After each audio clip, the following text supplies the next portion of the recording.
The leaks were real! You guys need to trust me more. After months of waiting, the new 2D Sonic game finally got announced, Sonic Superstars. There's a lot of Easter eggs and details coming out of this fast, and with this being the first Sonic game to have real multiplayer in almost forever, the excitement is very high, but there's also a bit of mixed reception, especially on the price. Now, quick context for my coverage. Many of you know I, The Sonic Show, have a reputation for being a bit of an adamant hater of all 2.5D Sonic, but you can lower your guard because I'm surprisingly optimistic and genuinely positive about how this plays, with a few specific details like the physics, multiplayer, the return of Naoto Oshima, which information is pointing towards him creating a 5th main character, and a couple other factors that have me actually really amped for this. I'll go over all the Easter eggs from the trailer, all the info we currently know, as well as how this lines up with the now multiple confirmed leaks, given the Persona 3 remake also just got announced, meaning supposedly Jet Set Radio is next. There's a lot to cover today, especially with all the gameplay pouring in from Summer Game Fest as we speak. And you already know, for this video to survive, to do the classic like and subscribe, but also, if you're like me, you're barely functioning and frankly too focused to take care of yourself. Well, malnutrition no more, as today's sponsor Factor offers over 30 dietitian designed meals each week with different meal plans for different diets and tastes like keto, calorie smart, vegetarian, vegan, protein plus, and more. Choose from 6 to 18 meals a week depending on your needs, and if you wish to skip a week, no problem. All of Factor's meals are chef prepared and dietitian approved, so you can be sure you're getting healthy and tasty meals packed with premium, science-backed nutritional quality. Yes, science, so even Redditors can eat it. The best part is there's no prep or mess required. Just heat up and eat your meals in minutes. It's that easy. Plus, if you need extra help crushing your health goals, you could chat with one of their registered dietitians for free, and they're experts in the field. They know what they're talking about. The cherry on top is you can choose from mains, sides, shakes, smoothies, and desserts, which are all perfect for the prototypical lazy gaming chud who's desperately needing vitamins. Sign up below with my link, mine specifically, which gives you a major discount that will help you start eating better, and hey, maybe you'll live a little longer. Now, let's get into this! Now, I'll cover the gameplay from Summer Game Fest and IGN Japan, as I personally find those infinitely more interesting, but I'd be a fool if I didn't at the very least quickly go over the trailer first. So one thing, as many of you already know, is Fang the Sniper has 2 cameos in the trailer, one at the beginning and one at the end, and this might just seem like a fun little Easter egg, but I actually think there's some implications for the gameplay itself here, and we'll see this when we get to the other characters and cosmetics Sega's talked about. Another thing worth mentioning is I'm seeing some people mad that Sega said it's all original stages, but we immediately see one that's Green Hill, but the brown part is changed to blue. However, I think people are getting way too lost on semantics here. Like, sure, it's a level with green grass and a checkered ground, but all new designs and an entirely unique layout is what they're going for here. So similar theming doesn't bother me at all, especially since it's only one stage and the rest all look really fresh. And on the topic of multiplayer, something I'm also seeing a lot of fans mad about is the lack of online multiplayer support. Not even no crossplay, just no online multiplayer. However, this is to be expected. Just like Mania, they'll set up and enable it for Steam Couch Play, but other than that, it's just local, which is a bit of a disappointment, but not a deal breaker for me. We also don't know how they're going to incorporate fitting different players on the screen at once, with it being locked to local only. Ideally, you would be together on a screen, and when you go too far for the camera to pull back anymore, it then turns into split screen. If you are forced to stay together, which isn't that bad, it isn't clear how this will work with branching paths, or if that's even a major component of this game. The last part about the trailer I'll touch on before we move to the demo gameplay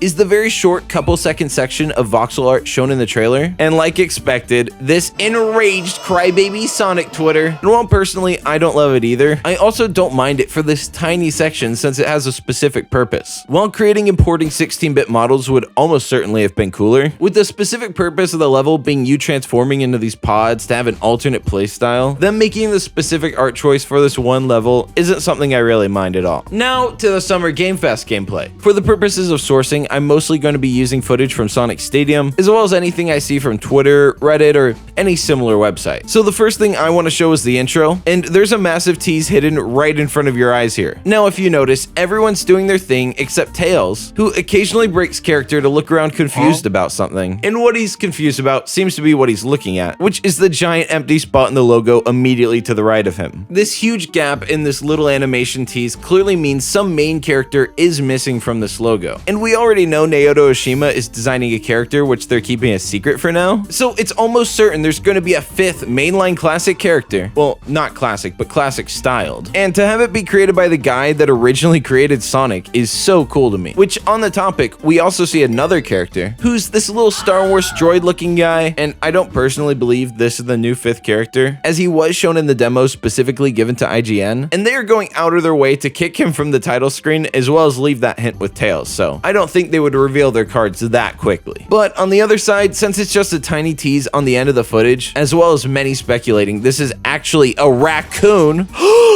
all makes me think maybe it's possible this is the character, and we just can't see their face yet because of the mask, and they'll reveal that sometime in the future. He could even be an antagonist for all we know. I mean, us raccoons do have a reputation for being kinda shifty. I also want to mention, because it literally got confirmed just now as I'm making this, but while the music in the demo footage is placeholder tracks, it's now announced that Jun Sonoe is directing the soundtrack, and he's brought on T. Lopes as well as others to assist. With how many collaborations Jun and T. Lopes have done together, this game really feels like they're looking at Mania and finally getting the gang back together. That is, minus one important figure. It's now confirmed that Christian Whitehead is not working on this, he has no part of this. He quote retweeted a physics comparison from Mania with a thumbs up, and a lot of people were freaking out thinking he was. But in a surprising turn of events, Azuka candidly said in an interview, something they never talk about with these type of projects, that they actually tried to do another project with Whitehead, but for some reason it fell through. He doesn't say the reason, probably out of respect, but possibly because Sega was the reason. But back to the physics of this game, yeah, it's a lot like Mania, which is crazy. So it seems this game will have tight 2D controls while still being a 2.5D game, something Sega's tried and failed at over 4 times now. We also now know from the same interview with Azuka that this game is being developed entirely by Arzest and in Japan, which is founded by, drumroll, Naoto Oshima. That's right, so he bounced back quite well after Balan, as in a surprising turn of events, Arzest is making Sonic now. While Yuji Naka, on the other hand, well, I already made a video about that. It's not a heartwarming tale. Next, I want to go over some more footage from Summer Game Fest, and this one shows one of Superstar's new mechanics, which is Emerald Powers. I didn't make that up, that's what they're really called. You activate them by selecting from a wheel, and while you only start with one, there's 8 slots total for Emerald Powers, so we're going to see a bunch more in these coming months, with a couple likely remaining surprises. Next, we see one of Amy's Emerald Powers, and it's one that makes a bunch of copies of her that run and attack an enemy. In this case, it looks like a bonus mission. They're trying to hit as many of the coins as possible, and it's just like that other guy who runs with his arms behind his back. Believe it! We also see more of the new swinging special stage, and this looks like a really fun new format. Something I like is that it's not just a different take on another one like the UFOs were, which don't get me wrong, the UFOs were great, but the more we see, the more this seems like the first real Sonic evolution of the 2D format. As Mania was a successful test for more of the same as the classic games, which isn't a dig, that was their stated intention and they succeeded greatly at that. But Sonic Superstars, on the other hand, feels like it's trying something brand new. It doesn't want to feel like Genesis or Sega CD or whatever, and I would say it's like classic Sonic in 2023, but you know, with no online multiplayer, maybe it's like classic Sonic in 2008. Now next, I'm not covering the IGN footage too much, mostly because it's in the background of this video and it really speaks for itself. However, there are a couple things I want to touch on before we go back to the Summer Game Fest footage. One thing that stood out to me were the bosses, because we see 3 of them and they're all really awesome looking and remind me of Mega Man bosses, a game with a totally different style and feel to Sonic. So to see that sort of translate here is kind of interesting to see. There's one at the end of Speed Jungle where you climb the arms to hit it, and it looks fun and all, but it also looks just like the robot from The Incredibles, and now I can't unsee it. And that's not a joke, I can't unsee it, it's in my dreams. I think I need actual psychiatric help. Next, we see Knuckles fight the same boss that I'm seeing everywhere, but it's some lower quality footage from Summer Game Fest. The fact that this game can be played with any character is really enticing, and combine that with skins and unlockables and it becomes an entire other topic. Next, we see some more Summer Game Fest footage of this level that kind of reminds me of Windy Valley, but with bricks and rainbows everywhere like the Wizard of Oz. It looks fun, and the more I see, the more my hype meter just keeps raising, and I'm the 2.5D hater. Next, we get some footage of Amy in Speed Jungle, and at the end she does a vine grind across to the finish. It's pretty cool, I mean it's what the clip was named after. However, the only thing that sticks out enough to me to mention is how vertical this level is. It's something that reminds me of Sonic CD, which I know, opinions on that game are mixed. However, when I beat it at Origin's launch, I had a lot of fun, so verticality in levels isn't something I necessarily mind mind, as long as they do it sparingly. If they do it too much, then I'm going to mind a lot. I might even be the biggest mind at that point. Now, the next footage is some of my most anticipated, and it's Sonic in a stage called Bridge Island Zone. As you run across the stage, the floor is collapsing behind you, but with holes and platforming in front of you to jump over. It looks really fun and intense, and most importantly, I can't wait to play it. Literally, I can't wait. I'm going to walk to California, bribe Jeff Keighley, because I don't think Sega likes me at this point. I don't even know why. I'm a good, wholesome boy. But I will do